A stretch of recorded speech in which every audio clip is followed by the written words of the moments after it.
Hey everybody, welcome back to another episode of Arguably Correct. I'm Lindsay, and I have quite the mix of stories today. I didn't stick to one subreddit, so let's see what the first one is. This is under the Would I Be the A-hole? Am I the A-hole subreddit? But it says, am I the jerk for refusing to let my aunt stay with me after she spent her savings on my cousin's wedding and now can't cover her rent? My aunt has always been close with my cousin in a way she was not really with anyone else in the family. Like, the relationship was visibly different. I'm not bitter about it, it's just the reality. Last year, my cousin got married, big wedding. My aunt contributed a significant amount. I do not know the exact number, but it was substantial enough that people talked about it. She wanted to give them a real celebration, and she did. About 2 months ago, she started mentioning that money was tight. Her rent went up, some other expenses stacked, and the cushion she had was basically gone after last year. Last week, she asked if she could stay with me for a few months while she got back on her feet. I live alone in a one-bedroom. She was thinking the couch, or I could convert the space somehow. I said no. I said I did not have the setup for it and that I was sorry she was in a tough spot, but I was not in a position to take that on. I did not say the rest of what I was thinking, which is that she made a choice last year that used up her safety net, and I did not think that her choice should now become my problem to solve. Am I the jerk? No. A one bedroom is not suitable for two people that are not in a relationship. Two people, like, that's just not how that works. Um, it sucks, but no, why would if she didn't have that much money and then y- there she made some poor decisions along the way, I think, other than just the wedding, if that's the case. Go stay with the favorite niece or nephew or whoever's wedding you paid for. Surely they got money back in like wedding gifts. Maybe they can help you or lend you some money. I don't know. That just sounds unreasonable to ask somebody, especially if you're closer with another cousin. But let's see what the comments say. Not the a-hole. She should stay with her favorite niece slash nephew.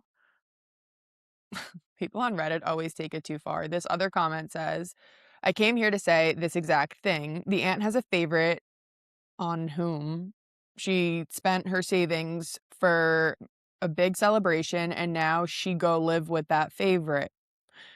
Okay, I'm pretty sure she was going to find out that she is not given the same love. Tough. Ask her to buy a tent and live as far away from you as possible. It's a little extreme. Moving on. This one. I skimmed this one enough to know that it's going to be a good one. So this is under the What Do I Do subreddit.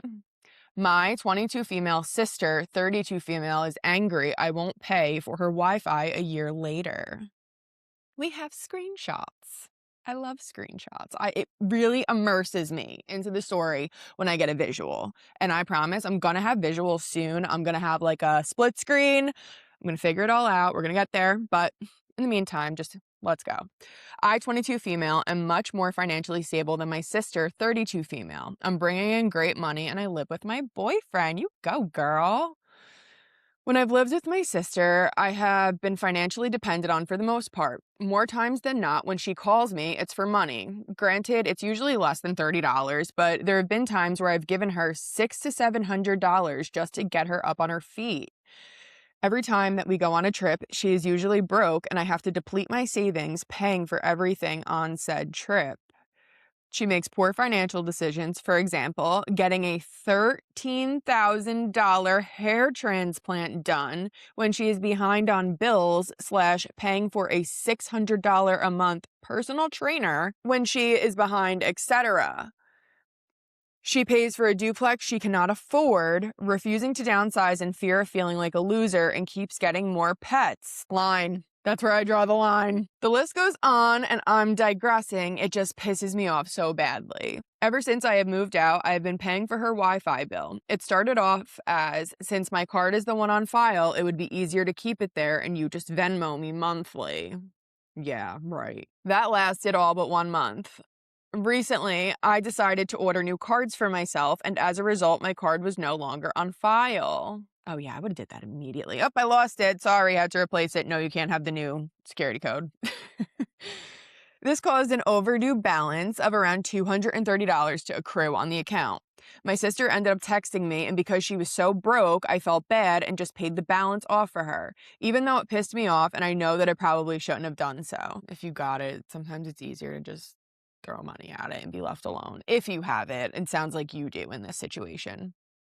It's not a good solution, but it's one to stop annoying me about it is how, like, I'm the worst. So actually, don't listen to me. Fast forward to today, she calls me and we have a normal conversation. She then segues into telling me about how she did a consultation for fillers and a facelift. She was going to cover the cost and for all of it, and it was equal to just over $3,000. She has more than just financial problems. I'm going to say that right now. She then proceeded to tell me how she was going to use her tax refund to cover the fillers and then pay for the facelift overtime. I butted in and said, well, if you have enough money to pay for face fillers, then you can pay for your Wi-Fi. She told me that she needed to do this for her confidence and that I should just keep paying it for her. This really pissed me off and we hung up. After this call, I checked the Wi-Fi bill again and it's $93 past due. Here's how the conversation after that phone call unfolded. What should I reply? Do I disconnect her Wi-Fi? I'm tired of being financially abused and she needs to grow up. Side note. All right, we're going to read the side notes and edits after because I don't want to give anything away from the screenshot. So let's get into this. OP texts a sister and says, I'm not paying for your Wi-Fi anymore. I've covered it for the past year and even paid your $200 past due balance. It was $230, she said. You need to take care of yourself. Take care of it yourself, especially if you have a tax refund coming in. I'm not covering it from this point on. Dude, the tax refund has nothing to do with it. I'm getting $2,000. Okay. What do you do with that money? What you do with that money is up to you, but I'm not paying this bill anymore. The sister replies, that was so mean. My goodness. OP, I'm not trying to be mean. I just can't keep paying your bills. I've helped you for over a year now, and this is something you have to handle. I want to remind everybody that OP is 22.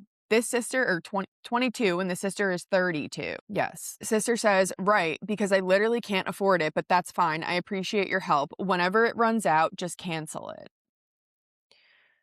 OP says, I understand that, but saying you can't afford it while actively planning big expenses like fillers is exactly why I'm not paying for it anymore. I took my card off, so you'll need to add your own to keep it running.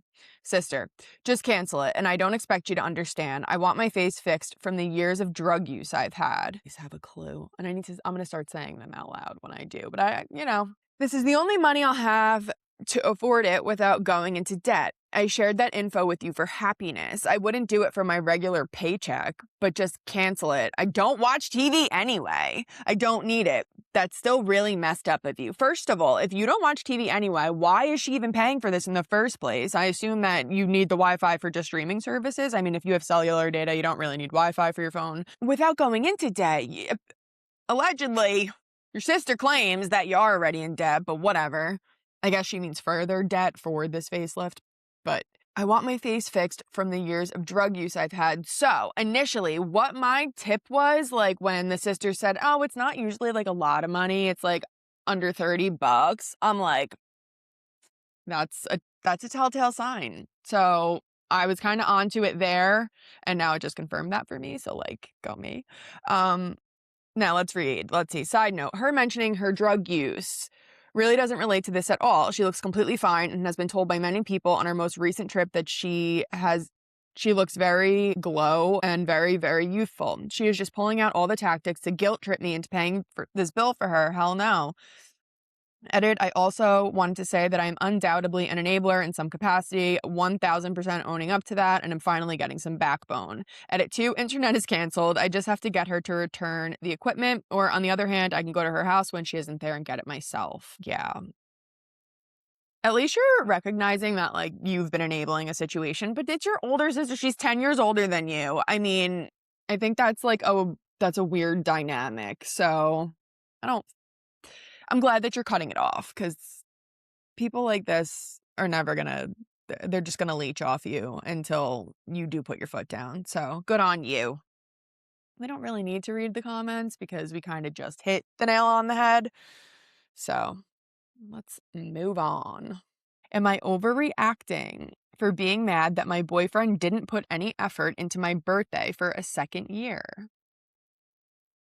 Ooh, okay. I already see one of the comments and I'm excited. I, 25 female, have been with my boyfriend, 26 male, for 3 years now, and he has been an angel. He does everything I ask of him, and he never tells me no. He is a real nice guy, and I am his first real girlfriend. He is well loved by my family and my friends, and vice versa.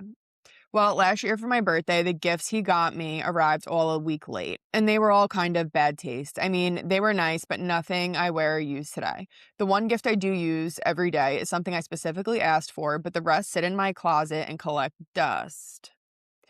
Not saying I'm ungrateful, but you'd think after 2 years he would know me, right? Everything was clearly done last minute, including the dinner reservation, which he told me about the day before. As the first offense, I don't find it bad, honestly, and we talked about how I truly felt about the gifts and his efforts. My love language is gift giving, so it really is that important to me, the effort you put into showing how well you know me. We talked about it, and he showed that he really understood where I was coming from. Not that it matters, but for his birthdays, I have put my whole foot and ass in it, and planning starts months before, and he knows this. He genuinely knows how much of an effort I put into it and always says that I know him so well. Well, a week before my birthday, he tells me that he has nothing planned for my day, and I honestly thought he was joking and just saying that to prepare me for whatever he had planned. Oh, that's terrible. That's like the worst feeling. 3 days before, he wakes up in the morning and tells me that he had a dream that I left him because he didn't have anything planned for my birthday. I laugh and tell him, well, that it's just a dream, but he's visibly shaken.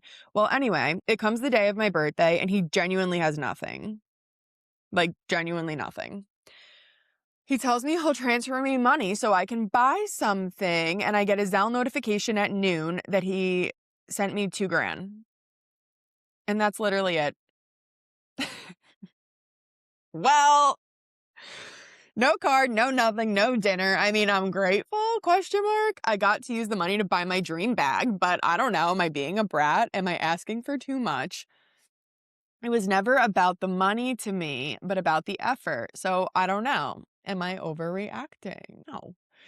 I think it's the fact that everything feels very thoughtless and you feel like he doesn't pay maybe attention or he doesn't know what to do to get you things that you want. You've kind of really communicated that as well. So, but then to send you $2,000, like if you have $2,000 to just like throw for like her birthday, why wouldn't you like there's a lot, like get creative, get thoughtful. You can, I could see where honestly, I can't because I think that money is not everything. Like handmade like there's so many gifts that don't require either a lot of money or there's a lot of ways that you can be thoughtful and do things for someone for little to no money. And so that's not the issue. So I mean, so the first comment says she's overreacting. I don't think she is. I mean, I don't think she is. This is what I wonder. That's probably a man saying that. No offense, but you are overreacting. If all the problems you see are because of one day a year with giving a gift he is bad at, but great the rest of the year, then you are the problem. Just leave him and let him find someone not so shallow. No, it's her birthday. It's going to come every year. That's quite the holidays that you know when they are: Christmas, birthday, whatever gift-giving holiday that you celebrate. Those should be the easiest. They come on the same day every year. You can plan. You have a whole year to figure it out. No, she's not overreacting. You need to be thoughtful, especially when you acknowledge how thoughtful she is to you on your birthday and your special day. No, not overreacting. And if he can't get it together, move on, because you'll probably, one, have some resentment about this over time.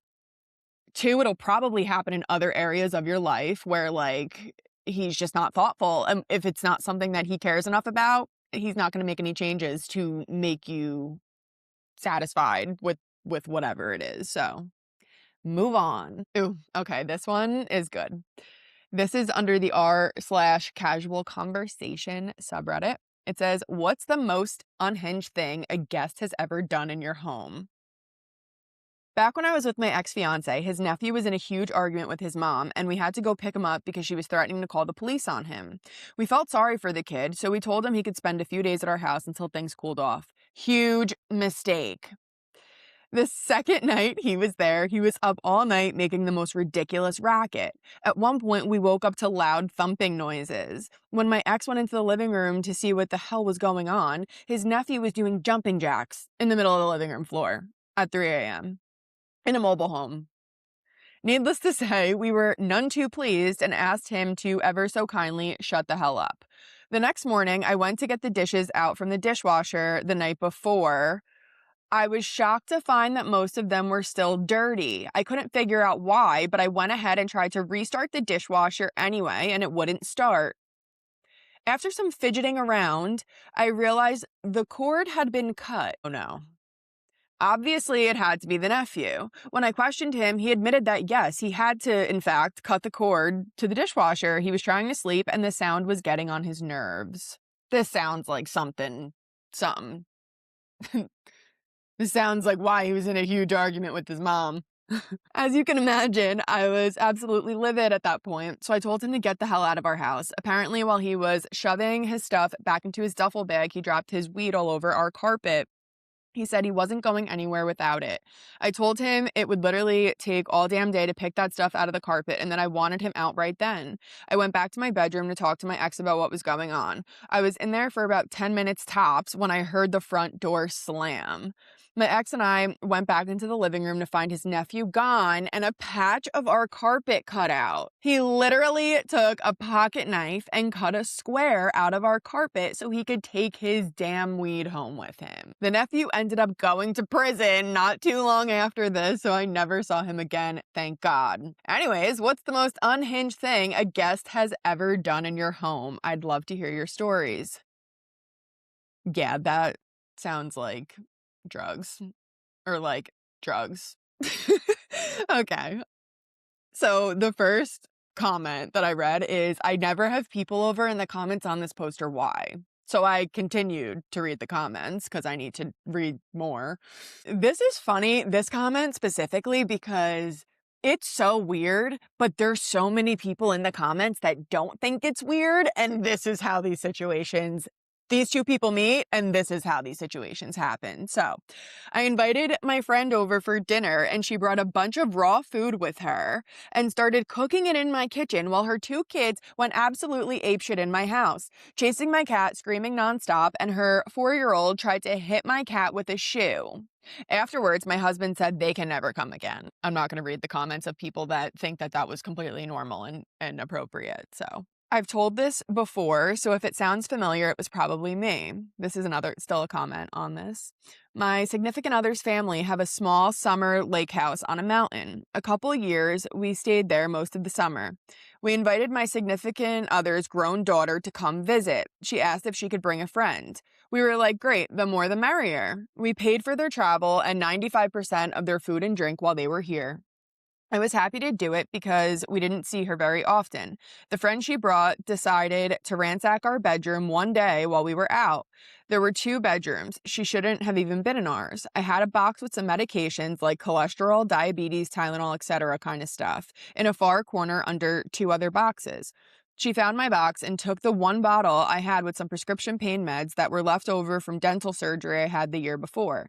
I think there were only 3 pills left out of 10. She also took a bottle of nail polish that was in a box on top of another box. Okay. And a coffee mug that someone had made for my significant other that had sentimental value, and other stupid little things like that. I don't remember how we figured it out, but we searched all her bags before she left, and we put her on a bus the very next morning. That's crazy. Not in my home per se, but at my home. He peed in my backyard. He didn't even go to a corner. There were 3 of us in the hammock, and he was standing right next to the hammock, casually chatting with us, and just peed right there. I told him my dog had better manners, and next time he should ask her where to go. Next time? I'm never hanging out with that person again. Get away from me. Oh my God. Next time. Okay. My husband and I were in our mid-20s and had another couple over for a barbecue. We'd gone to school with him, but never met her. The food was good. We played Trivial Pursuit, and the evening was over, but they stayed and stayed and stayed. At about 11 o'clock, we were giving every signal we could think of that it was time to go. But instead of leaving, he said, so where should we sleep? Like, situations like that make me want to leave my own home. Like, you all stay here. I gotta go because I can't. We were stunned. No one had mentioned anything about sleeping at our tiny house, and no one had been drinking. But we were young and gave them blankets and pillows and put them in the extra room with the exercise equipment. Then we went to bed. I can now see from the vantage point of 40 years having passed what was going on, but back then we were truly mystified. I don't know what that means. Maybe that's going over my head a bit, but I'm truly mystified as well. So let's see if I could say they live 20 minutes away, same town, and there was no drinking. That's insane. Everyone keeps saying that they think they were like swingers, maybe, and they wanted to do that. I don't know. Either way, that's friggin' weird. That should definitely, if you're doing that, it should definitely be discussed. I don't think you just assume that because you're having a barbecue. Okay, moving on. Am I the jerk for refusing to help my neighbor jumpstart her car after she spent 6 months being openly rude to me? My neighbor and I got off to a bad start about a year ago over something minor. A noise complaint she filed that I thought was unnecessary. I apologized, adjusted my habits, thought it was over. She did not let it go. For months after, she would make little comments when we crossed paths. Pointed remarks about inconsiderate people, loud sighs when she saw me outside, once said something to another neighbor that I was pretty sure was about me, loud enough for me to hear. I stopped engaging entirely. Not hostile, just done. Wave if I see her, but nothing more. Last week, I was loading my car on a Sunday morning and she came over and said her battery was dead and she needed a jump. She had somewhere to be and her usual people were not picking up. I said I was actually heading out myself and could not help. She got sharp immediately, made a comment about how good it was to know where I stood and that she guessed some people only look out for themselves. I said I hoped she found someone and got in my car. I do not think that a dead battery on a Sunday morning is an emergency. I also do not think I owe a favor to someone who spent 6 months making small digs at me every chance she got. Am I the jerk? No way. I would never. I would. No way. I'm petty. I mean, I believe in helping people, but sometimes you gotta teach them a little lesson. Maybe she'll be nicer to people and treat people a little better on the regular. Someone says, not the a-hole, but if you want the behavior to change, you have to address it. Don't expect her to connect your refusal to jumpstart her car to her previous behavior. You missed the chance to say, I'm not going to jump your car because you spent the last year being openly rude to me. If you want me to be neighborly, you need to be neighborly yourself. Yeah, that's what I would do. I wouldn't, yeah, that would give you the satisfaction too, to say that. Like, I would make it clear, like, I'm not doing this because of the way you act, not because of the way I am. Honestly, and it would really feel crappy to not help someone, knowing that she has to go somewhere too, and that's really not gonna help the situation long term, like, if you have to continue being neighbors with this person for a while, but I don't know. There's 2 ways. It could be like, oh, you change, maybe you help her and she realizes, wow, I'm such a, Grinch and I'm not nice to people and I need to change my ways, but that rarely happens, right? I don't know. Someone said, I would have told her you literally spent 6 straight months being rude and snotty after calling in a complaint on me. I was never rude back, yet you just couldn't help yourself. So no, I will not be helping rude people. Maybe if you stop being rude, I might be inclined to offer assistance next time. Till then, I'll leave you with this parting thought. You catch more flies with honey than vinegar. Be nicer to people whose help you might need one day. Bye. Yeah. Yeah, say that. Do it. Okay, moving on. All right, this is an Am I the a-hole? Am I the a-hole for telling my family to stop dropping by unannounced after we moved? My husband and I moved into our new house about 4 months ago, and ever since then, some of my family has started treating it like a place they can just swing by whenever. At first, it was kind of nice. My mom would just stop over with extra groceries. My sister would come by if she was already in the area, stuff like that. But then it turned into this weird pattern where people would text me outside or be there in two, like that was somehow the same as asking. A lot of the time, it's not even a real visit. It's just them popping in for 10 minutes, looking around, sitting down, opening the fridge, asking for coffee, and then leaving. Which somehow still means I have to pause whatever I'm doing, make myself presentable, put the dog away because he loses his mind when people show up, and pretend I wasn't in the middle of cleaning, working, or just enjoying a quiet afternoon. The thing that pushed me over the edge was last weekend. My aunt, cousin, and mom all showed up together on a Sunday when I had spent the whole morning deep cleaning and had literally just sat down in old shorts with the hair mask in. My aunt laughed and said, "We're family, who cares?" And my cousin had already kicked off her shoes and walked into the kitchen before I even really invited them in. They stayed almost an hour. After they left, I texted the family group chat and said, "From now on, I need people to ask before coming over, and that I'm outside is not notice." That did not go over well. My mom called me cold. My aunt said I've changed since getting a nicer house. My sister said I made it sound like the family are a burden. My husband agrees with me, but says the group text probably made it feel harsher than I meant it. I don't think asking for basic notice is rude, but the reaction has me second guessing it. Am I the a-hole? It's weird though, because I think it's different. I don't know. Because it's weird. Sometimes, it's like, "Oh, I would love for people to just drop in so you could see people more," and they say, like, "Oh, I miss when it would just be like, oh, I'm popping over for a few." And while that sounds nice, if people live different I mean, I don't know. If people live different enough lives, that just becomes inconvenient. Like me, someone with no children, works till a certain time of day. After that time, for a lot of my close friends or family, they have young kids and they're doing like bedtime, bath, all.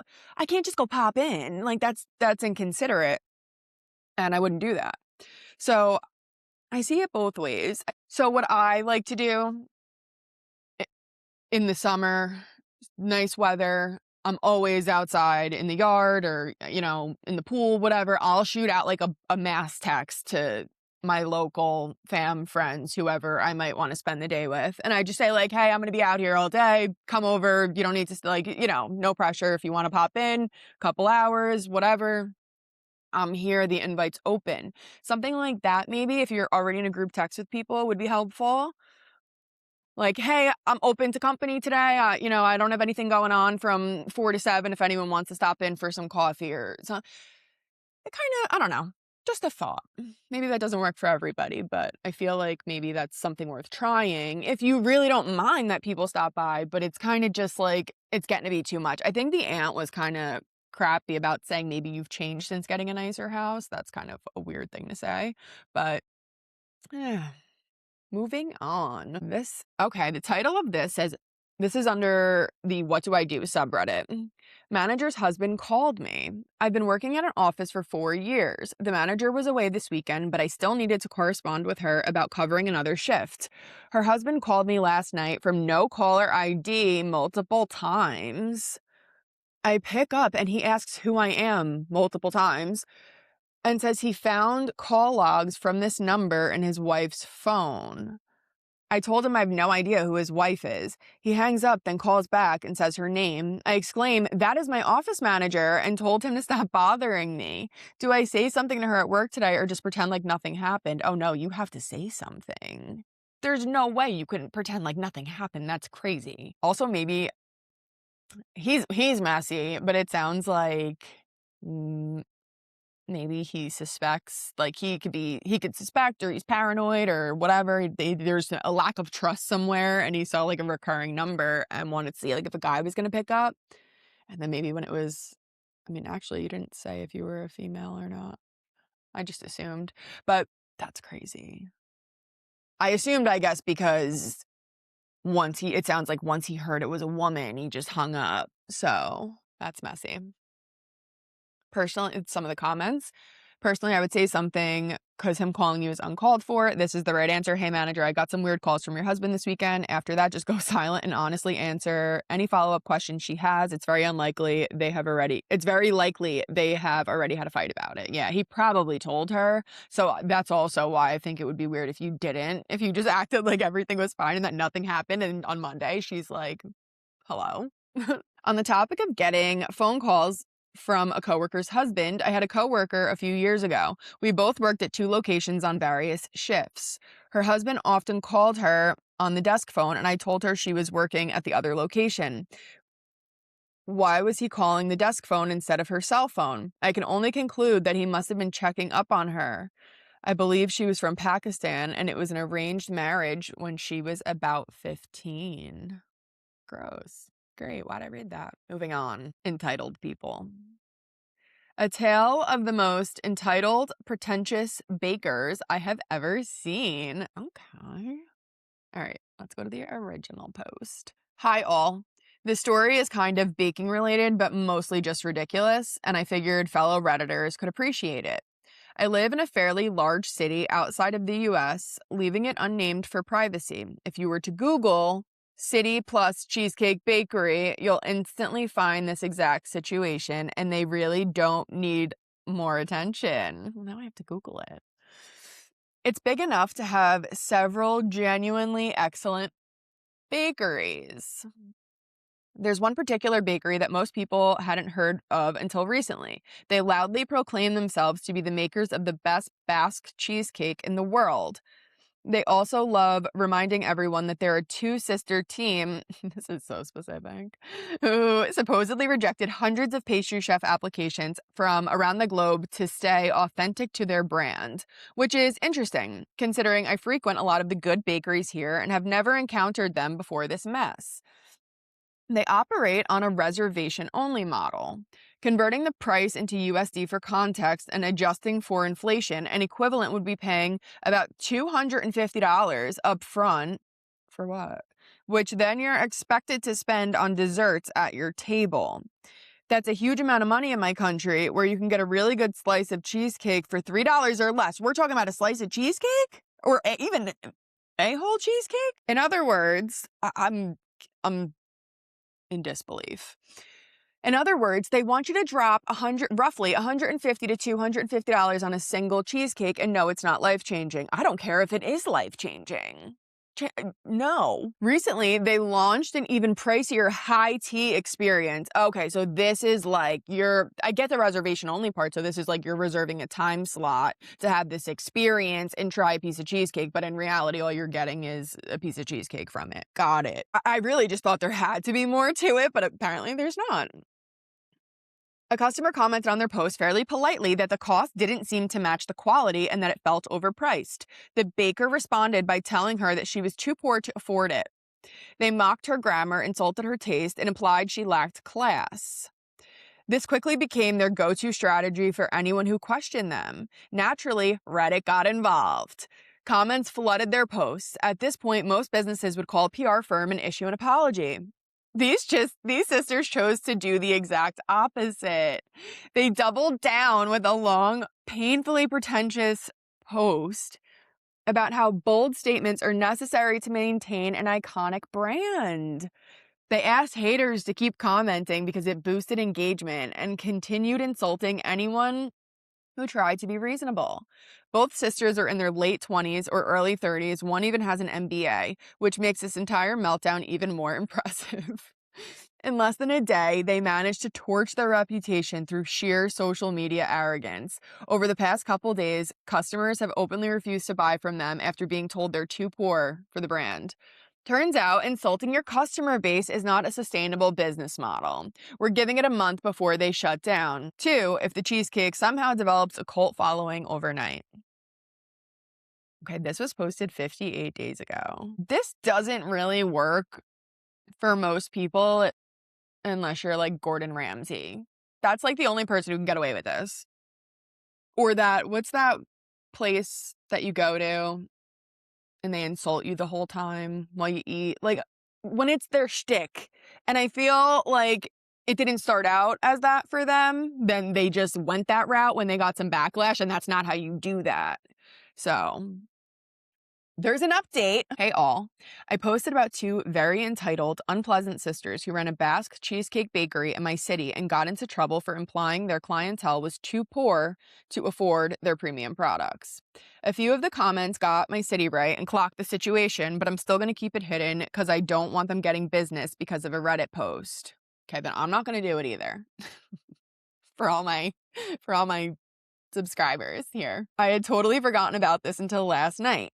I was scrolling looking for another post I made and came across this one. Thought it was time for an update. One of the reasons I'm on Reddit is for Best of Reddit updates, so I know the feeling of finally getting an update, so it's my turn to provide one. Anyway, on to the update. First few days after my post, they were still getting pretty strong hate. Anything they posted had vitriol in the comments, but over time, the city moved on. Not to worry, though. Their reach on social media has heavily fallen. Think like 60 likes for an account that has 25,000 followers. The comments still call them out. I think they have bad Google reviews too. They're trying everything to stay relevant. Check their page today. They're trying to do cocktail and cheesecake parties. I don't recall them ever mentioning they had a license to serve alcohol, though. Maybe they'll survive this for now, but I don't expect them to be around 2 years from now. I'm aware this is an unsatisfying update, but unfortunately, it do be like that.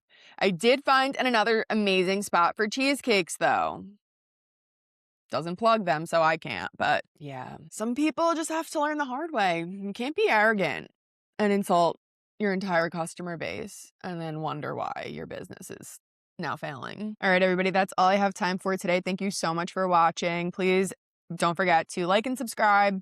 It really helps boost my channel with this crazy algorithm. And I'll be back with more, like, soon. So drop, and if you have any suggestions, please leave them in the comments, or if you just want to chit chat about any of these crazy stories, I'm here. Drop it in the comments. All right, until next time, have a good one. Bye.